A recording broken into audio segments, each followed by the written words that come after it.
Namaskar. Today we will begin with the sixth module of this particular course called Consumer Behavior. This particular module will be actually be covering in 19 hours. This particular module is titled Psychological Influences on Consumer Decision Making. I did mention in my introductory lectures that there are two kinds of influences which impact consumer decision making and buyer behavior.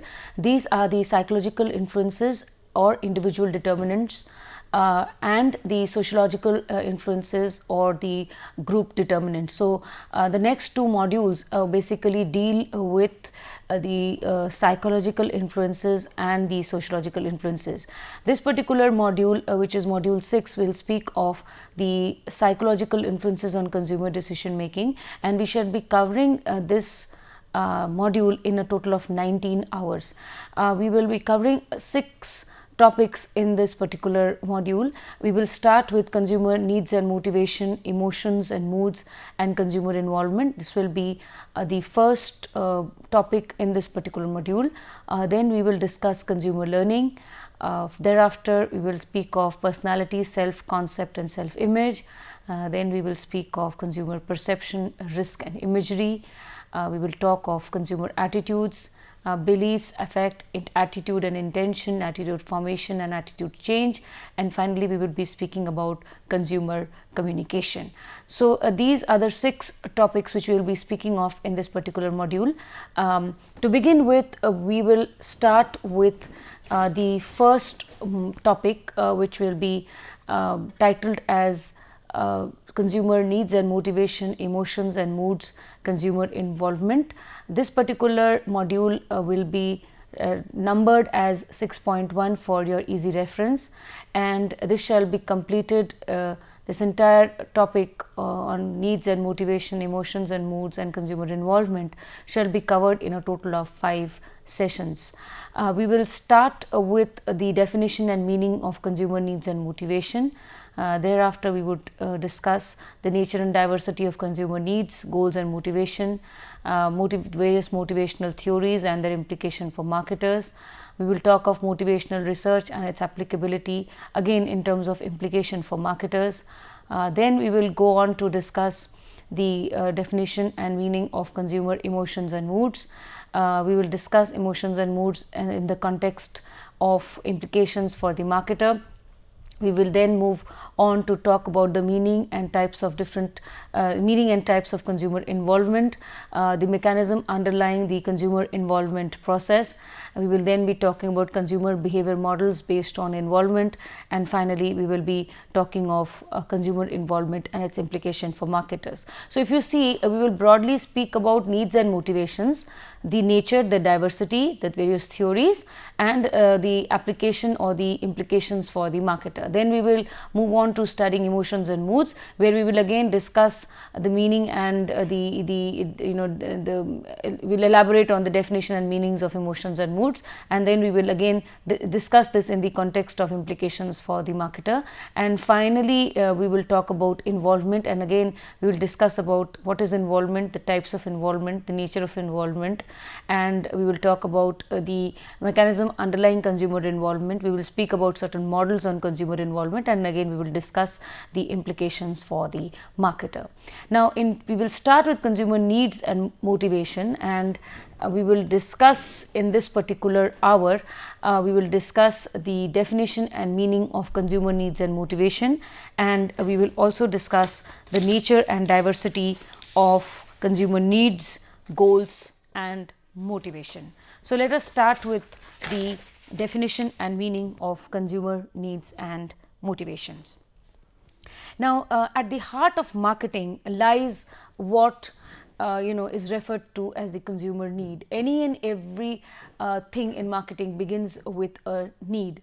And if you recall, when we spoke about the marketing concept, we did say that the success or the survival, the success of a business enterprise or of a company lies in identifying these needs and wants and delivering the desired satisfaction in the most efficient and effective manner. So, if you see, the essence of marketing lies in needs. Psychologists and consumer researchers have discussed, have elaborated the various types of needs, and they have said that human beings actually, human beings have the same needs. The only difference is that these needs gets translated into different wants, and this need want pattern gets translated into different kinds of motives. So, if you see, we all have the same needs, we all have the same need pattern, but the manner in which these get manifest into wants is something which is different, and we are dissimilar to that in that. And also the manner in which these get translated into varied motives is something which we are all very different on. Now, with consumers being very unique to each other, being very different from each other, it is very important that the marketer understands the various needs, and understands the various the needs manifested into the various wants, and he has to provide the desired product or service offering and blend it with the consumer segment and their wants. So, it's very important that they first identify the need, of the segment, of the people, of the either of the segment as a whole, or of individuals per se, as when we talk of individualization or customerization. So, he needs to identify the needs and wants of the segment or of the people, and he has to look up to the wants and provide the desired satisfaction in the form of a product or service offering, which will be of value to the customer. So, identify the need and want and provide the desired satisfaction in the form of a product or service offering which is of value to the customer. So, the job is to provide the relevant product and service offering and blend it with the customer segment, the customer need and the customer want. So, the understanding of consumer needs and motives will basically help a marketer understand and predict consumer behavior. Now, let us come to the meaning of a need and a want.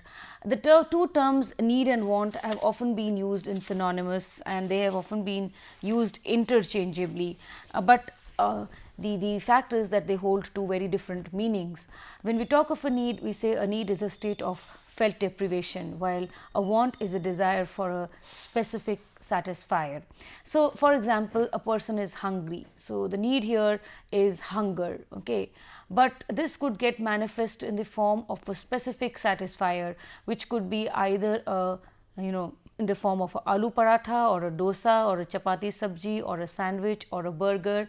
So, the various options here become wants. The consumer may, in order to fulfill his hunger need, he may actually desire he may desire as he said, it could be a dosa or a sandwich, and the various options, whatever is available to him, actually translate into what we call as wants. Now, a want may further get translated into a brand also. For example, the person may desire a dosa, but from a Sagar Ratna restaurant or from a Udupi. So, what we talk of between the need and the want is that the two terms are definitely not to be used interchangeably. They have their own meanings and are very different from one another. While the need is a state of felt deprivation, the want is a desire for a specific satisfier. Now, we'll just elaborate on certain characteristics of these needs and wants, which will be very relevant for a marketer and for our study of consumer behavior. Now, while needs lie at the core of the marketing, marketers can never create needs. You have to understand that a marketer can never be able to create needs. What he does is he identifies these needs, because needs pre-exist a marketer. Okay, the needs pre-exist a marketer, they are already known, they are already experienced by consumers. So, the marketer's job is basically to identify these needs. Sometimes the consumers fail to identify these needs as they lie in the very subconscious of their mind and they remain unfelt. In such cases, the marketer can help a consumer identify needs, but in no sense will he create needs. He can only help consumers identify needs, or though identify those needs which are there in his subconscious level. Let's look at an example. For example, people did not become conscious of social embarrassment till companies introduced the deo sprays and deo sticks. For example, Rexona, Pond's, etc. They all came up with their products in the form of deo sticks and deodorants, and through marketing communication campaigns, through advertisements and through publicity, they try to make people aware about how embarrassing it can be when there is body odor and you are amongst friends. So people were not conscious of social embarrassment till the companies introduced these sprays and began to play advertisements that depicted social appeals, which could be leading to, which portrayed embarrassment amongst friends and relatives at parties or at social gatherings because of bad body odor. Okay, now also, we'll see that in most times human needs are dormant and they lie at a latent state. Okay, while these needs exist, they many a times in the subconscious level never realized. Many a times they are realized, but they are left dormant and they lie at a very latent state, and they suddenly get aroused either because of internal stimuli or because of external stimuli. These stimuli could be internal and related to the individual and his physiology, or they could be present in the external environment. Both internal and external stimuli can help trigger off a need.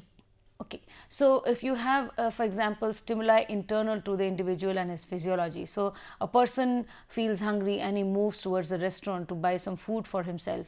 This is the need being triggered off due to his physiology or due to his body, and something which is very internal to the individual and his body. But there are other needs, there are other stimuli which could trigger off needs, and these stimuli pertain to the external environment. For example, a person smells smells some coffee in a cafe, or he smells the aroma of freshly baked cakes and pastries, and he enters the bakery to buy some something to eat. So these are the need gets triggered off. He suddenly begins to feel hungry because of the smell or the aroma of the food which he has just been exposed to. So stimuli in the external environment and stimuli in the internal environment, both of these could trigger off a need want chain. Now because we look at this as because we understand how these stimuli, internal and external, lead to the need want chain, the marketer must formulate such strategies which help trigger off these needs.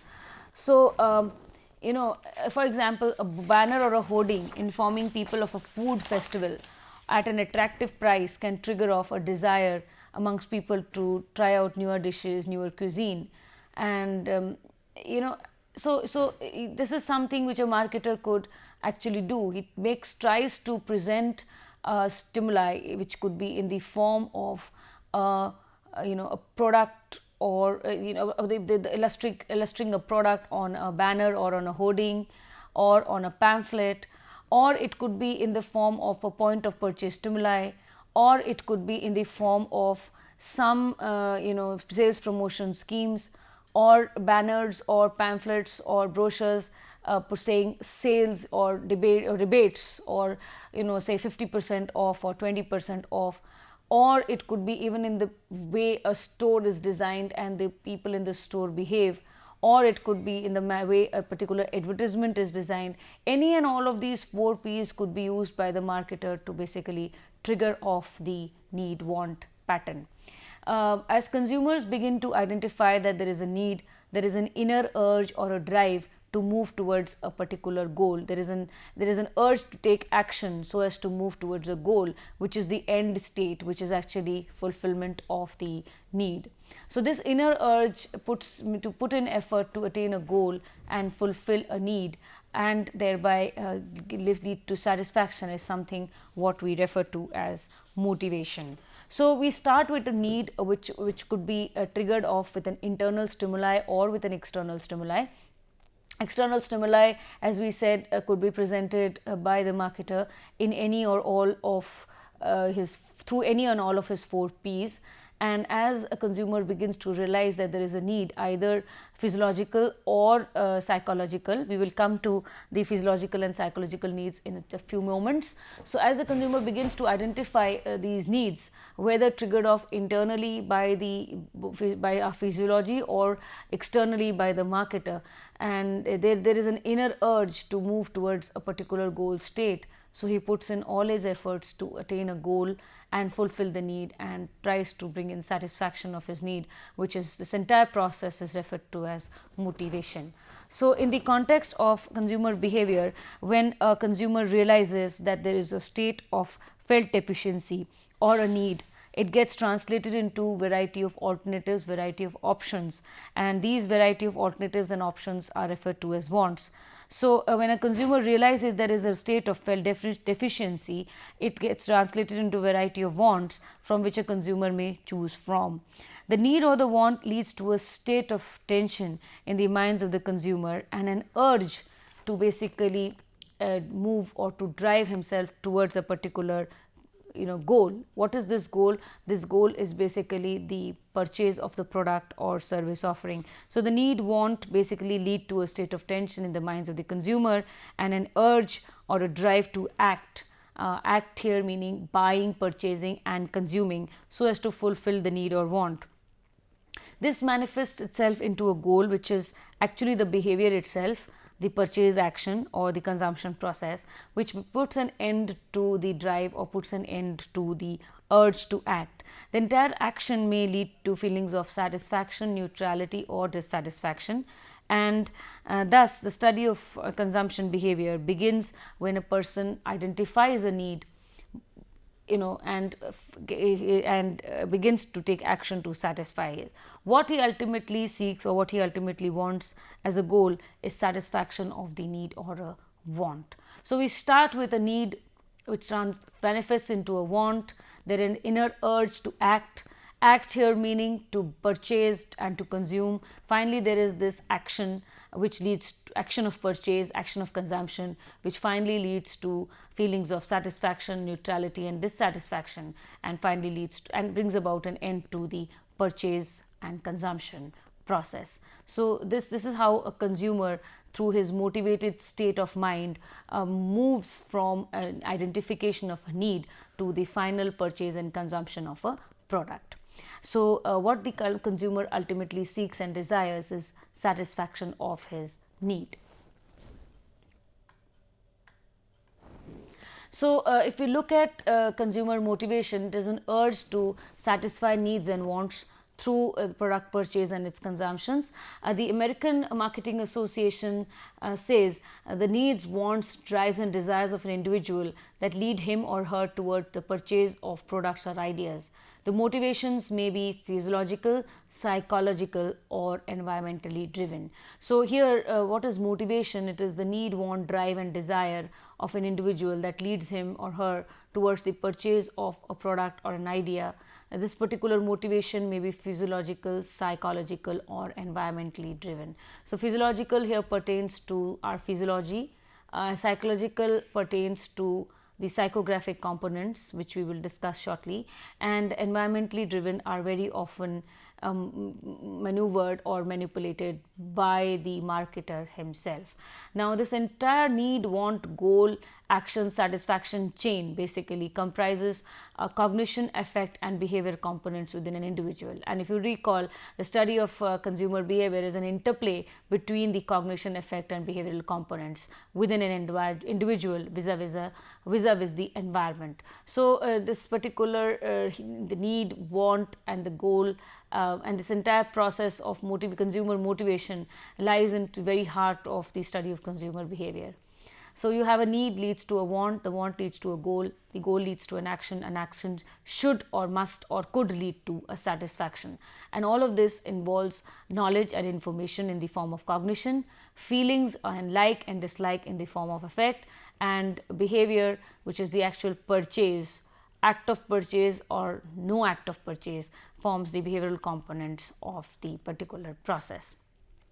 So the process starts with cognition and therefore marketers must inform their consumers, provide them with a lot of information, provide them with a lot of knowledge, so that they are educated and they know about the product and service offering and about the marketing mix, and thereby they are in a better position to evaluate the various products and service offerings and or the various brand offerings. So if you look at the process here, the entire process starts with a need and ends with the consumption of a product or a service offering. Okay. Now let us discuss now the nature and diversity of consumer needs, goals and motivations.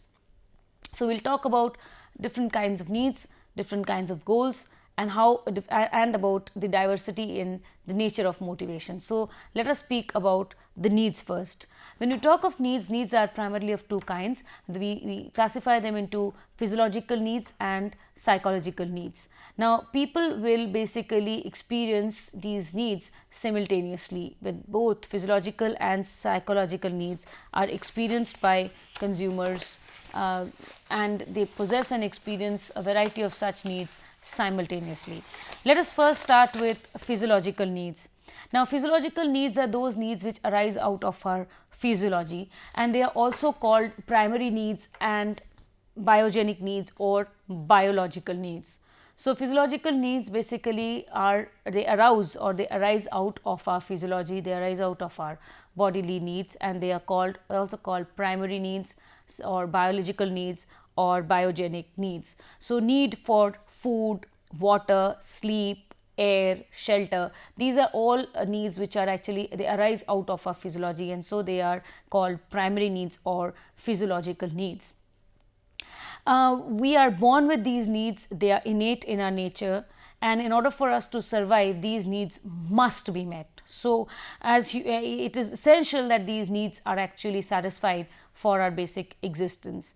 As human beings, we are all similar, and so as far as these physiological needs are concerned also, we are all similar. All of us feel thirsty, all of us feel hungry, all of us feel sleepy, all of us need air to breathe. So we are absolutely, because human bodies are similarly as all human beings are similar, thus we are very similar to each other as far as these physiological or primary needs are concerned.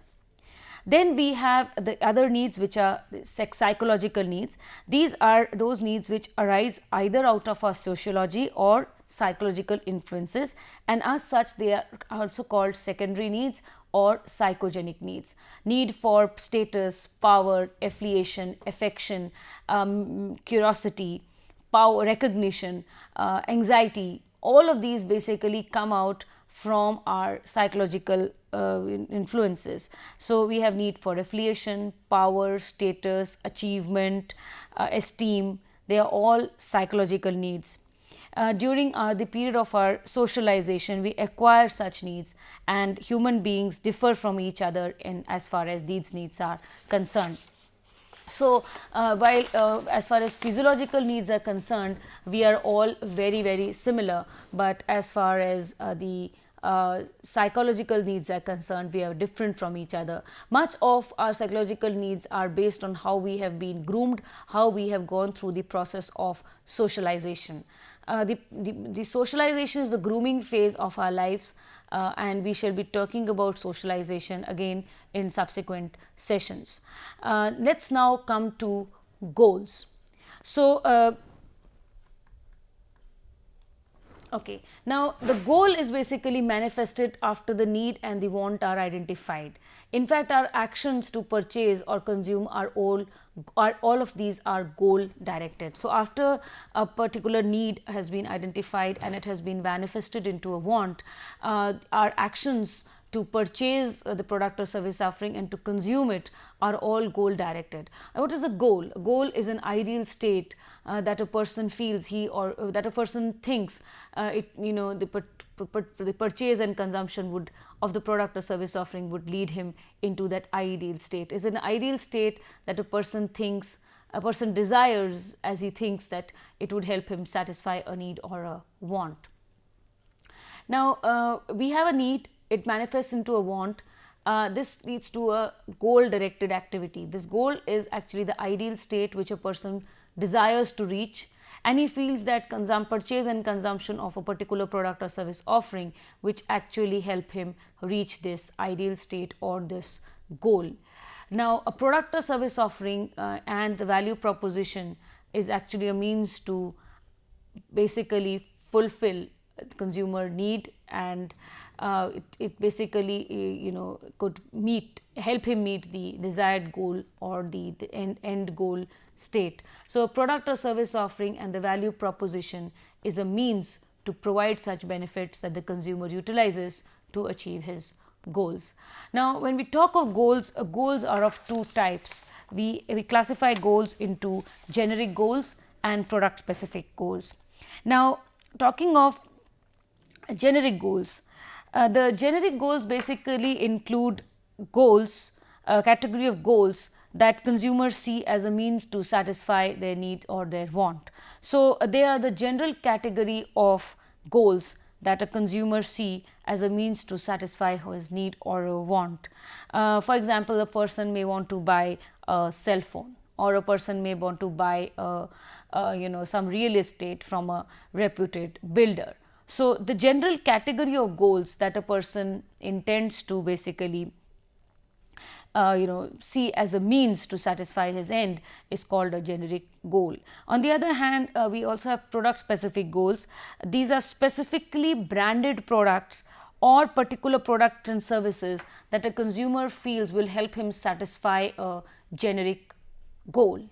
So, product specific goals are referred to specifically branded goals, specifically branded product and service offerings which he feels will help him achieve generic goals. So, if a person wants to buy a cell phone, it is a generic goal, but when he speaks of buying a Samsung or a Nokia cell phone, it becomes a product specific goal. Similarly, if he thinks of buying a house or a flat from a builder, it is a generic goal, but when he speaks about buying it from Unitech or from the Imami Shirachi group, in that case it becomes a product specific want.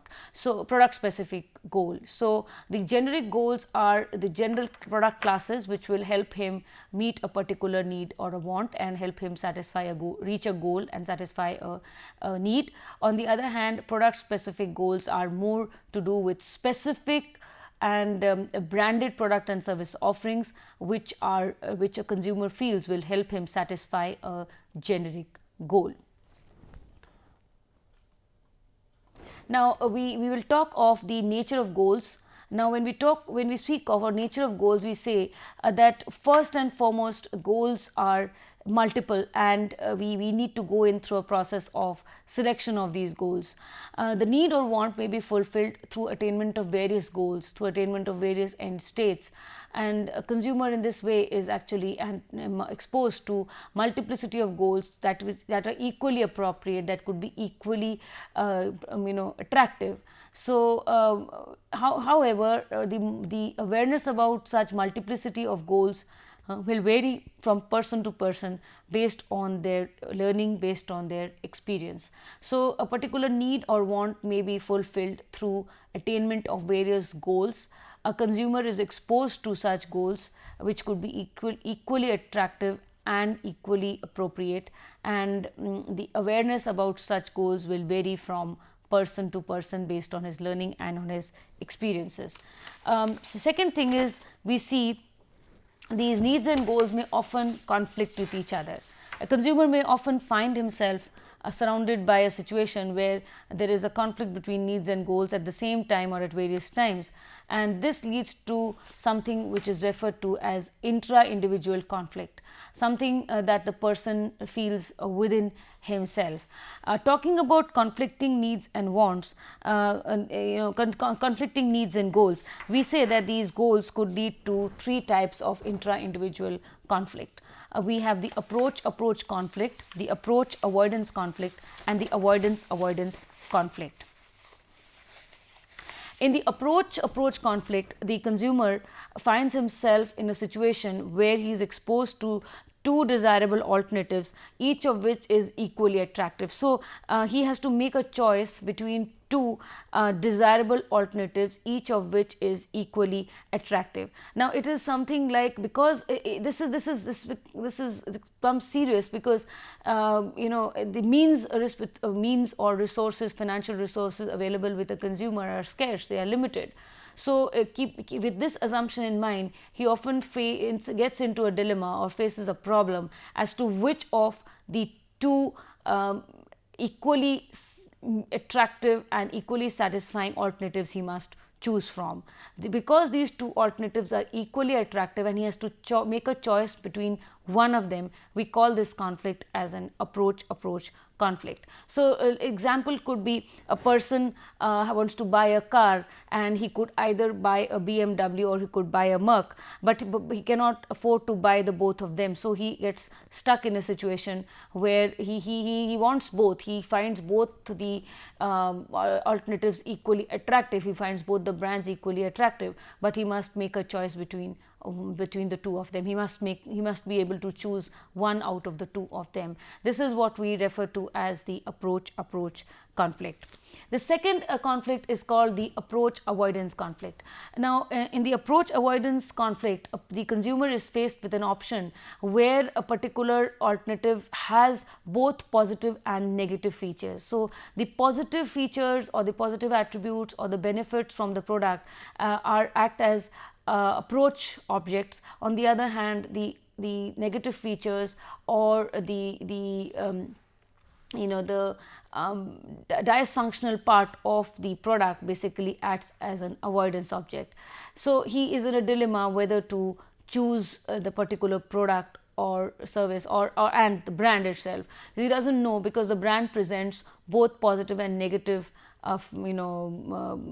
elements, and he has to actually make a choice in keeping in mind the approach and the avoidance element. So he has faced with an option that is both positive and negative, and while the goal is attractive, there is something there which we would also want to avoid. So he is attracted towards the particular goal as well as repelled by it. So if a person wants to buy a new TV set with the best of features, with the best of quality sound, he is presented with a variety of alternatives, and he wants to buy a Sony Bravia, he is attracted towards buying a Sony Bravia, but he knows that it's something which is very expensive, and then other brands, it's something which would cost a premium and would be more expensive than other brands. So while Sony as a brand depicts high quality and as an approach element, the price associated with it acts as the avoidance element. So while Sony as a brand depicts high quality, it also means a higher price to be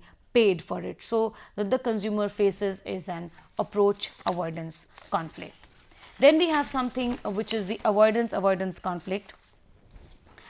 Here the consumer has to choose between two alternatives which are equally unattractive and undesirable. Okay, so he has to make a choice between two alternatives which are equally undesirable, equally unattractive, but he definitely has to choose one out of the two. So it is the situation like choosing the devil or the deep sea.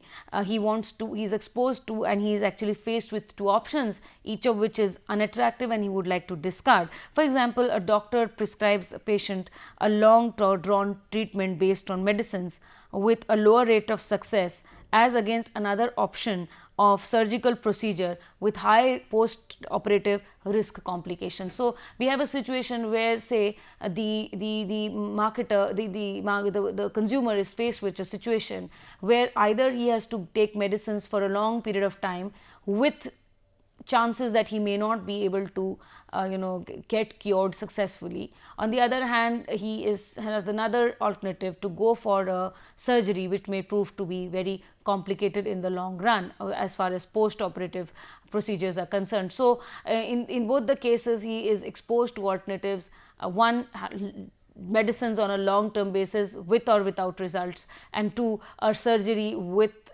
some results, positive results, but leading to some kind of complications later on. So either he has to choose between one or two of these. It is like choosing between the devil and the deep sea, and so we say this is an avoidance conflict. So because of the nature of the goal, and because of the contradiction between the need and the goal, we have such kinds of intra-individual conflicts, which we can classify as approach, avoidance, and approach, avoidance, conflict.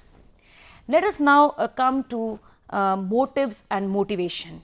When we talk of motives and motivations, they can be rational as well as emotional. So, we speak about rational and as well as emotional motives. Now, what are rational motives? Rationality relates to cognition, rationality relates to being logical, rationality relates to gathering information, comprehending it, sharing it, and processing it, comprehending it, retaining it in your memory. This is what we would right to relate with rationality. On the other hand, we have emotionality, where we have emotions, where we talk about feelings, we talk about affect. Now, just as we discussed the meanings here, these motives themselves could also be rational as well as emotional. When consumer motives are objective and when the goal is selected on the basis of objective criteria, we say that these are rational motives.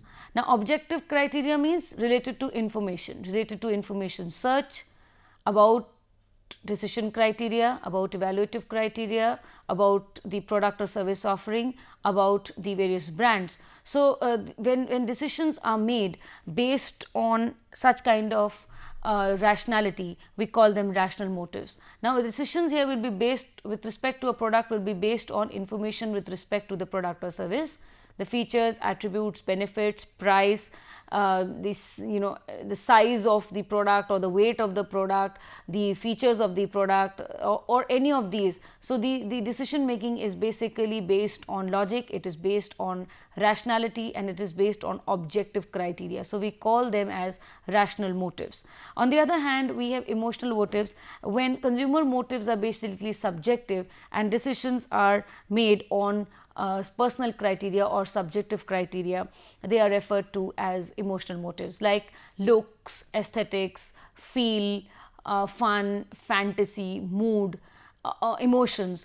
All of these basically mean that these motives are emotional. So, motives can be rational as well as emotional. When decision making is done on the basis of rationality, and decisions are taken on the basis of objective criteria related to the product or service offering and the 4 P's, we call it a rational motive. On the other hand, when decisions are made on the basis of subjective criteria and personal and subjective elements, we call them emotional motives. So, motives can be both rational and emotional.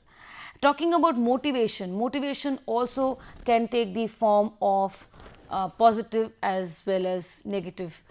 They can be positive as well as negative in form, and correspondingly have a positive and negative direction respectively. So, let us speak about positive and negative form and the correspondingly a positive and negative direction respectively. What is positive motivation? When the person is driven towards an object, towards a condition, or towards a situation, we call it positive motivation. Okay. So, here the person is driven towards a product or a brand. Okay, we will call it positive motivation, and correspondingly it will have a positive direction to it. For example, a person goes to a gym 3 times a week to build up his body and his muscles so that he can look good. Now, the object in question is the gym, the workout, the good body. All of this is the approach object. His behavior is directed basically to achievement of a positive goal, which is bodybuilding, fitness, and good looks. So, this is a this is a positive motivation. The person is driven towards the object, the person is driven towards the situation, or the person is driven towards a particular condition because of because he feels that he's going to have the end state is going to be an ideal one. Okay. So, because he wants to have a good body, he wants to have a good physique, he wants to build up muscles, he wants to look fine, great, and he wants to look good and handsome, he goes to the gym, the workout, the fitness regime, all of this act as an approach object. So, he goes to the gym 3 times a week to build a good body and to have good muscles. So this is what we mean by positive motivation. He is approaching the gym because he wants to have a goal state which is very positive, and he is looking for the approach itself is something which is very, very positive. On the other hand, we also speak about negative motivation. And in negative motivation, it is the opposite of positive motivation, that the person is driven away from an object, from a situation, or from a condition. And subsequently, because he is driven away from these, he is driven away from a product or a brand, it means non-usage and disposal. He will not like to use such a product or a service. So a person basically decides to buy a toothpaste for his child, and he prefers to buy a Pepsodent tooth decay because he feels that a Pepsodent toothpaste will help him fight germs and prevent tooth decay for his child. So his behavior is directed towards an object to avoid a negative goal. So it is basically the negative motivation. He's avoiding a negative consequence. So if you see, when we talk about positive and negative form, in positive motivation, he is driven towards the gym because the gym acts as a positive goal, and the positive goal here is fitness, bodybuilding, physique, good looks. On the other hand, in the case of negative motivation, he is driven towards a particular toothpaste and driven against another brand. He's against brand X to brand, and he moves towards brand Pepsodent because he wants to help his child fight tooth decay and cavities, and so he wants his child to basically be using Pepsodent, and so he buys it. So he is buying it to avoid a negative consequence. He is buying the toothpaste to avoid a negative goal, which is tooth decay. Now, let us basically speak of certain implications which we could draw out from our study of needs, wants, and motives and goals. First is needs and wants. They basically illustrate a multiplicity. Okay, there are various kinds of needs, physiological and psychological. They have been proposed, they have been listed by different kinds of researchers. While majorly the physiological needs are generalized and are few and are universal, the psychological needs are varied, very many diverse. Second, a person may experience a need and a want simultaneously, and a particular need or want may be sacrificed for another.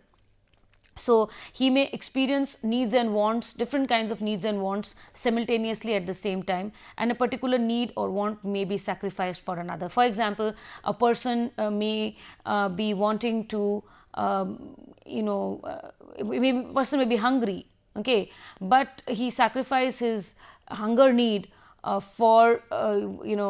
he sacrifices his lunch break because he has to please his boss by completing the task on time. So he is aiming at a self actualization, or he is aiming at some kind of an appreciation for the boss, and that is the reason why he could sacrifice the hunger need and he does not go for his lunch break. So needs and wants, people may experience needs and wants simultaneously, and we sacrifice one need or want for another. Needs, wants, goals and motives vary from person to person. Our needs, patterns, our wants, the way these needs are manifested into wants and into goals and into motives will vary from person to person. They will also vary within a person from situation to situation. So while a particular due to situational circumstances or due to certain reasons, often certain needs and wants gain priority over others, and people may exhibit different need patterns. Next, needs and wants are never fully satisfied. Wants are satisfied only temporarily, but needs are never satisfied.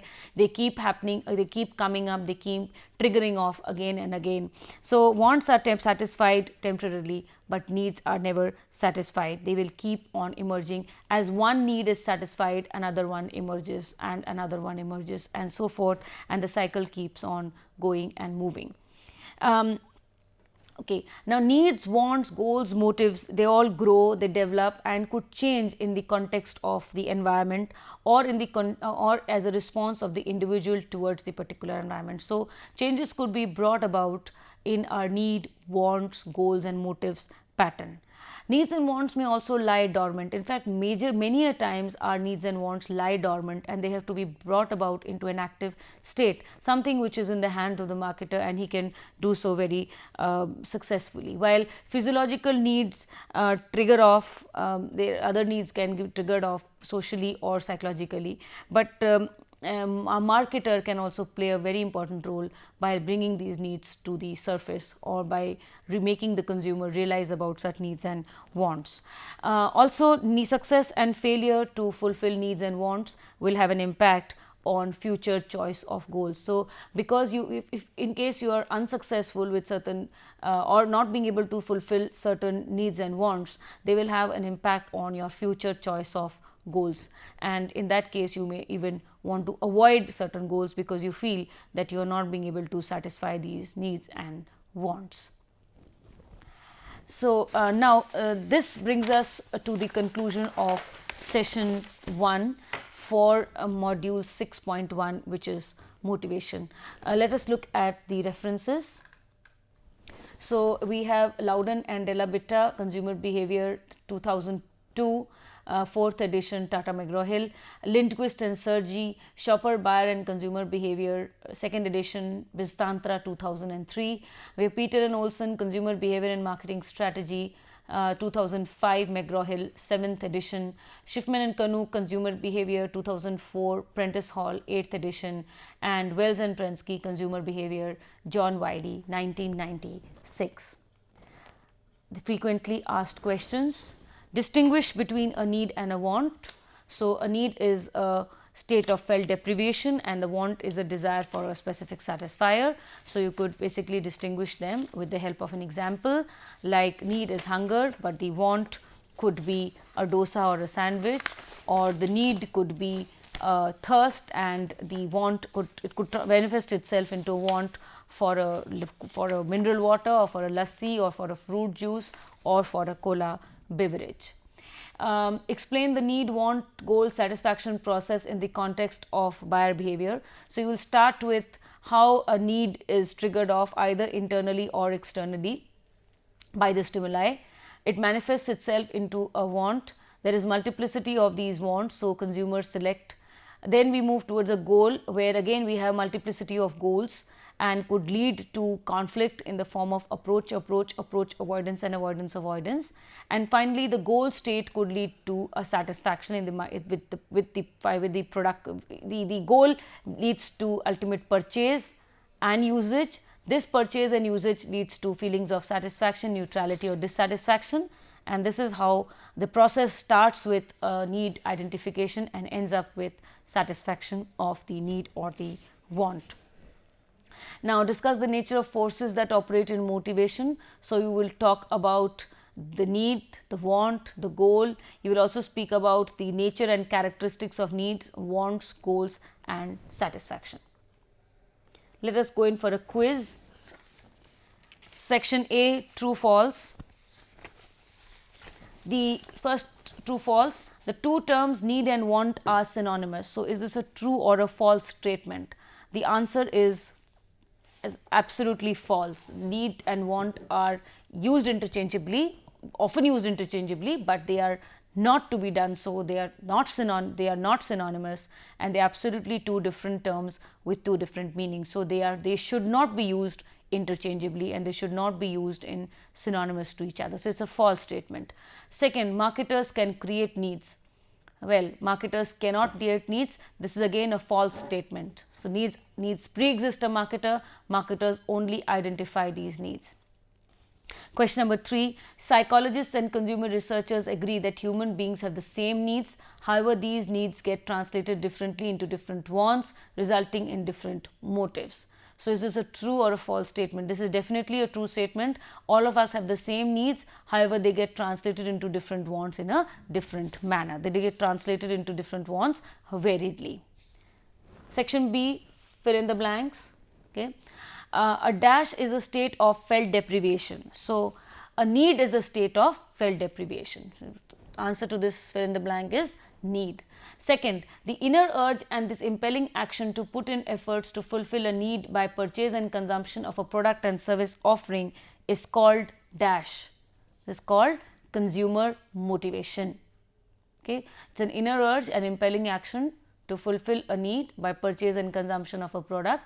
This is called as consumer motivation. Question number 3, the dash conflict is a situation where you choose between the devil and the deep sea. So, that means the object is both, the two objects are equally unattractive and equally undesirable. So, we call this kind of a conflict as the avoidance conflict. So, the avoidance conflict is a situation where you choose between the devil and the deep sea. Section C, multiple choice questions. The entire need, want, goal, action, satisfaction chain comprises which of the following components? So, the entire need, want, goal, action, satisfaction chain comprises which of the following components? Cognition, affect, behavior, or all of the above. So, the answer to this is D, which is all of the above. The entire chain comprises all of the components: cognition, affect, and behavior. Question number 2, which of the following is a correct statement? Motivation can take a positive as well as a negative form. Psychological needs are few and universal. Needs and wants never lie dormant. All of the above. So, which of the following is a true statement? The true statement is A, which is motivation can take a positive as well as negative form. This is the only true statement. The other statements are false statements.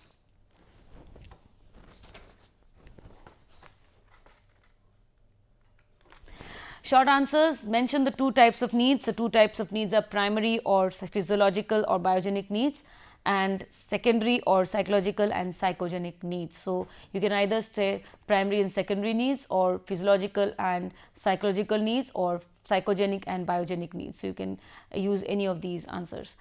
Conflicting goals could lead to three types of inter-individual conflict. Name them. The three types of conflicts are approach conflict, approach avoidance conflict, and avoidance conflict. This brings us to the conclusion of session 1 on motives and on needs and motivation. We will continue with the next session of this particular module 6.1 in the next session. Thank you.